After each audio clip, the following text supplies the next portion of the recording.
오늘 본문의 말씀의 내용은 재물이 많은 청년, 이게 주제입니다. 재물이 많은 청년이 자신의 의를 드러내고 또 예수님 앞에서 영생의 길에 대해서도 궁금한 부분이 있어서 여쭙고자 찾아왔습니다. 이 질문 자체가 틀린 것처럼 보여집니다. 16절에 보시면 어떤 사람이 주께 와서 이르되 선생님이여 내가 무슨 선한 일을 하여야 영생을 얻으리이까. 이 질문 자체가 마치 좀 틀린 것처럼 보여집니다. 무슨 선한 일을 하여야 영생을 얻으리이까. 그러니까 선한 일로 영생을 얻는다는 생각 자체가 틀린 것은 아닙니다. 당연히 천국에는 의인이 들어갈 수 있는 거죠. 그러나 인간이 몇 가지 선행으로 의인이 될 수는 없을 것입니다. 그래서 보다 더 정확한 어떤 대답을 얻으려고 또한 예수님께서는 이 질문을 통하여서 뭔가 답을 찾아주시려는 것처럼 이렇게 대화를 이어가시죠. 마치 소크라테스가 제자들과 삼파법을 통해서 진리를 발견하려고 했던 것처럼 이 정확한 답에 도달할 만한 대답을 예수님께서 이렇게 이어가십니다. 17절에 보시면 예수께서 이르시되 어찌하여 선한 일을 내게 묻느냐. 선한 이는 오직 한 분이시니라. 네가 생명에 들어가려면 계명들을 지키라 라고 했습니다. 계명들을 지키라고 했을 때 이게 무슨 계명인지가 이 사람은 궁금했습니다. 자기가 어긴 계명이 무엇일까? 나에게 있어서 부족한 건 무엇일까? 그래서 18절에 보시면 이르되 어느 계명입니까? 어느 계명이오니까 이렇게 묻죠. 자신감에서부터 나온 질문일 수도 있습니다. 내가 어느 계명을 안 지켰을지 한번 맞춰보라는 식으로, 그리고 나는 다 지켰으므로 자신 있다라는 것일 수도 있습니다. 본인이 일단 율법은 나름대로 다 지켰습니다.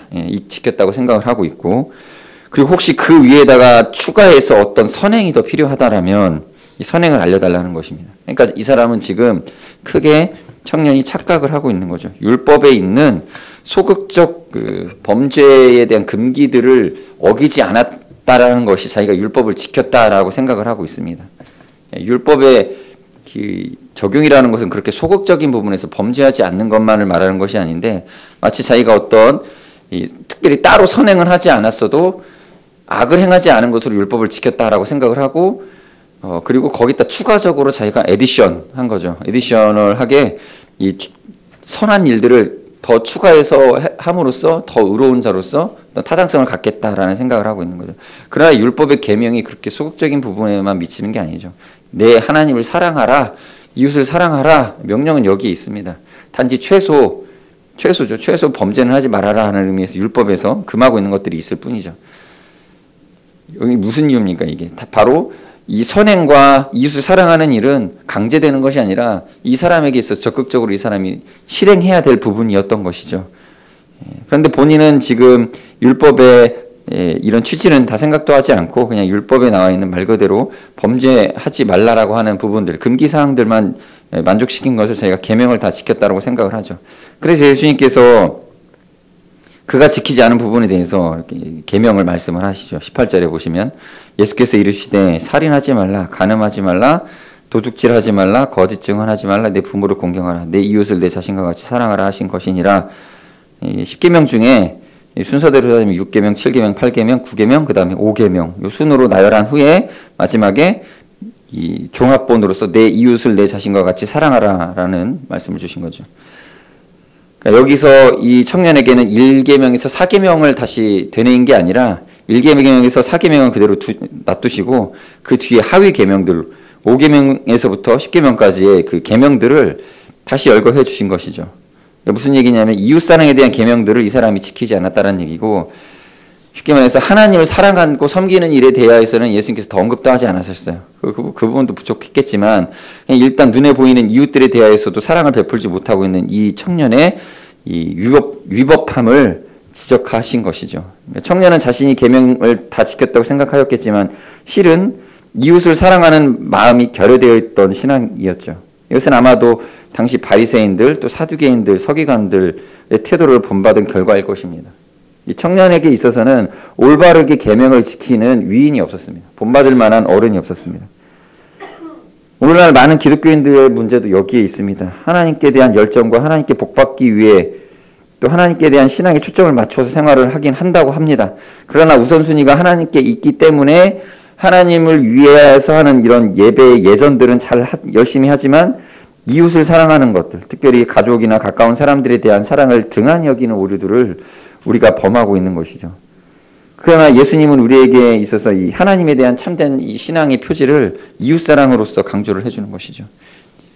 예수님의 가르침에는 이런 뉘앙스들이 굉장히 많이 드러납니다.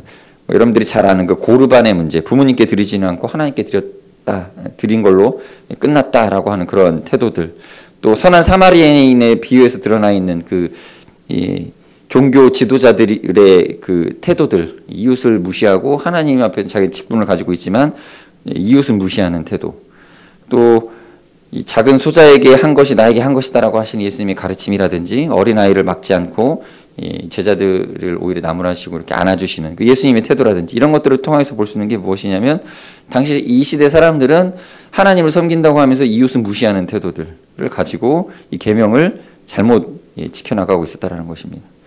아무튼 이 이웃을 등한시하고 하나님만을 섬기겠노라고 하는 태도가 오늘날 기독교의 이미지를 굉장히 많이 실추시키는데 1등 공신이 되고 있습니다.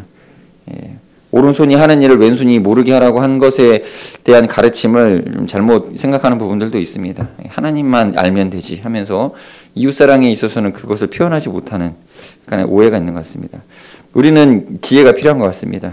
각 개개인이 행한 선한 일에 대해서는 은밀하게 하여도 나타내시는 하나님의 그러한 이 섭리를 교훈한 거라고 저는 그렇게 생각을 합니다. 오른손이 한 일을 굳이 왼손이 알게 할 필요도 없습니다. 하나님께서 선한 일들은 이렇게 나타내 보이신다는 얘기죠. 그러므로 거기에다 쓸데없이 에너지 쏟을 필요가 없다는 것이죠. 그러나 교회에서 교회에서 행하는 공적인 선행에 대해서는 약간의 홍보를 좀 해야 될 필요성이 있다고 생각을 합니다. 베드로전서 2장 12절에 보시면 너희가 이방인 중에서 행실을 선하게 가져 너희를 악행한다고 비방하는 자들로 하여금 너희 선한 일을 보고 오시는 날에 하나님께 영광을 돌리게 하려 함이라. 너희, 그러니까 공동체를 말하는 겁니다. 이방인 중에서 행실을 선하게 가져서 악행한다고 비방하는 자들로 하여금 이 너희의 선한 일을 보고 오시는 날에 하나님께 영광을 돌리게. 우리는 그렇게 해야 됩니다. 요한복음 13장 35절 너희가 서로 사랑하면 이로써 모든 사람이 너희가 내 제자인 줄 알리라. 이렇게 표현하고 있죠. 나타내고 보여줘야 됩니다. 그러므로 우리 아현교회에서 진행하는 행사 중에 이웃사랑 바자회 이런 이 행사는 저는 다른 교회에서는 자주 찾아볼 수 없었던 본받을 만한 프로그램인 것 같습니다. 이것을 통하여서 성도들에게 큰 은혜를 하나님께서 주시고 또 성도들이 그 믿음에 있어서 균형 잡힌 신앙을 갖도록 이렇게 하는 그런 큰 유익이 있다고 생각을 합니다. 그래서 저는 이렇게 생각합니다. 이웃사랑이 이 바자회를 할 때도 길 가는 사람들 길 막고 통행 불평하게 한다는 그런 어떤 이 여론이 좀 있습니다. 제가 여기 아현교회 오기 전에 아현교회를 검색해 봤는데 그런 기사가 뜨더라고요. 아현교회에서 바자회를 하는데 통행을 방해한다 뭐 이런 이상한 댓글을 쓰는 그런 비방하는 말이 이렇게 뜨더라고요. 보면서 좋은 일을 하는데 욕을 먹고 있는 그렇죠. 저는 그래서 한 아이디어인데 뭐 감히 낼 수는 없겠지만 우리 교회가 수익금을 얼마를 내서 어떻게 돕고 있는지를 이 바자회 할 때 옆에다가 하나의 게시판 만들어 놓고 좀 광고를 해야 되지 않을까 싶습니다. 우리가 지난 몇 년 동안 매년 500만 원 이상 해가지고 겨울에 우리가 열심히 또 직접 날라다가 이웃 사랑을 섬기고 하고 있는데 모르는 것 같습니다. 지나가는 사람들 이걸 알려야지 사진 막 붙여놓고 좀 이렇게 볼 수 있게끔 하고 홍보를 좀 많이 해야 될 것 같습니다. 이런 부분들이 좀 있으면 우리가 얼마나 사랑하고 베풀고 있는지 이웃을 얼마나 아끼는지를 좀 알려줘야 됩니다. 그러한 모범을 보임으로써 신앙이라는 것이 무엇인지를 가르쳐야 되고 후세대들에게 나타내 보여야 됩니다. 아무튼 적극적으로. 아무튼 오늘 20절 21절에 보면 이런 바자회에 대한 것처럼 주제 성과가 될 만한 말씀이 이어지는데 20절 보시면 그 청년이 이르되 이 모든 것을 내가 지켰사온데 아직도 무엇이 부족하니까 21절에 보시면 예수께서 이르시되 네가 온전하고자 할진대 가서 내 소유를 팔아 가난한 자들에게 주라 그리하면 하늘에서 보화가 내게 있으리라 그리고 와서 나를 따르라. 이런 주제를 가지고 우리가 열심히 섬기면 좋겠죠. 그런데 청년은 이것을 지금 자기 나름대로는 이 모든 것을 지켰다. 20절에 보시면 내가 다 지켰다라고 착각하면서 이렇게 대답을 한 거죠. 소극적 적용한 것. 이것은 청년을 온전함에 이르지 못하게 하였지만 마치 이 사람이 이렇게 자신만만하게 할 수 있었던 이유는 뭡니까? 바리새인들만큼 했다라는 거예요. 그러니까 자기가 어른들, 윗사람들, 나이 있는 종교 지도자들만큼 자기가 열심히 이렇게 섬겼다라는 거죠. 그러니까 자기가 생각하는 윗선들에 비했을 때 본인이 부족함이 없다라는 거예요. 그러니까 그만큼 바리새인들의 태도가 잘못되어 있습니다. 마찬가지로 오늘날도 우리 교회에서 기성세대, 이제 저 같은 경우는 이제 제가 가르치는 만약에 예전에 청년들이 있었다면, 청년들이라든지 젊은 사람들에게 제가 기준이 된다라는 거예요. 제가 한 만큼 청년들이 하면은, 또는 뭐 학생들이 하면은 자기는 잘했다고 생각을 한다는 거죠. 아이들은 본인의 부모님만큼 신앙생활하면 자기가 온전하다고 착각을 하게 되는 것이죠. 그러므로 참 조심스럽고 두려워할 일인 거죠. 우리의 몸에는 필요 없어도 되는 지방과 단백질이 있습니다. 이것들이 혈관을 누르고 있고 또 몸의 혈액순환을 방해하고 있죠. 또 골격에 부담을 주기도 합니다. 그런 것들이 우리의 소유물 중에 많이 있습니다. 이 소유를 초월하는 신앙이 되어야 됩니다. 이 소유에 대해서 얽매이지 않고 이 소유들을 필요 없는 것들은 제거를 하고 나눠주고 가볍게 하여서 일용할 양식에 매진하는 태도, 이게 참 필요한데 예수님의 시대 때는 예수님께서 친히 이 모범이 되셨습니다. 그러나 오늘날 시대는 이것을 모범이 될 만한 모습들이 사실 찾아보기가 쉽지가 않습니다. 일단 교육자 수준에서도 그렇고 교회의 직분자 수준에서도 그렇고 이게 참 어렵습니다. 그래서 청년들의 기준이 뭐냐면 돈 많이 벌어서 11조 많이 하는 그런 그 어른 성도들이 기준이에요. 신앙에 있어서 암묵적으로 그런 기준이 있습니다. 그래서 소유는 일단 많아야 된다라는 생각을 가지고 있죠. 그리고 막 쌓아놓고 이렇게 오늘날 자본주의의 그 수준에 맞춰서 살아가는, 이게 뭔가 이렇게 모델이 되어 있습니다. 그래서 이게 예수님의 가르침에 참된 수준에까지 도달하지 못하는 상황에 놓여 있죠. 아무튼 이런 부분은 참 어려운 문제입니다. 쉽지 않은 일이죠. 뭐 그렇다고 소유를 다 팔아가지고 빈털터리 신세로 살아갈 수는 없겠지만 우리의 물질의 기준에 있어서만큼은 이 하나의 모범이 될 수 있는 게 뭐냐면 일용할 양식에 만족해하는 모습이 있어야 된다는 것이죠. 그래서 하나님이 필요한 만큼 채워주신다는 것을 믿고 하나님께 드릴 수 있는 것들은 다 드릴 수 있는 감사 생활하는 그러한 믿음이 우리에게 있어야 됩니다. 그래서 다 드릴 수는 없지만 그러나 성경에서 우리에게 요구하는 것은 예수님께서는 이미 자신을 다 드리시기까지 그렇게 그 삶을 모범으로 보여주시면서 이 계명을 가르쳐 주시지만 우리가 오늘날 이 땅에서 살아갈 때 우리가 할 수 있는 바는 무엇이냐? 가나안 출애굽 백성들이 가나안 땅에 들어가서 하였던 것처럼 감사하는 생활이죠. 감사하는 생활로서 일용할 양식을 주신 하나님께 일용할 것으로 충분하다라고 하는 모습을 보이는 이런 태도. 그래서 결론적으로 말씀드리면 오늘날 우리가 우리 후세대들에게 가르쳐야 되는 것은 무엇이냐면, 모범적으로 보여줘야 되는 것은 무엇이냐면 이웃을 사랑하고 하나님을 사랑하는 데 있어서 이 어떤 율법 계명의 소극적인 순종을 기대하는 것이 아니라 적극적으로서 하나님 앞에 헌신하는 것, 자발적으로 헌신하는 태도를 통하여서 이 청년에게 이 젊은 세대들이 가르쳐 줘야 된다는 거죠. 자녀들에게 가르쳐 줄 수 있는 가장 최선의 교육은 자발적으로 헌신하고 감사하는 태도를 보여주는 거죠. 하나님께 자발적으로 헌신하고 또 자발적으로 이웃을 사랑하는 태도를 자녀들에게 보여야 됩니다. 자녀들은 다 관찰하거든요.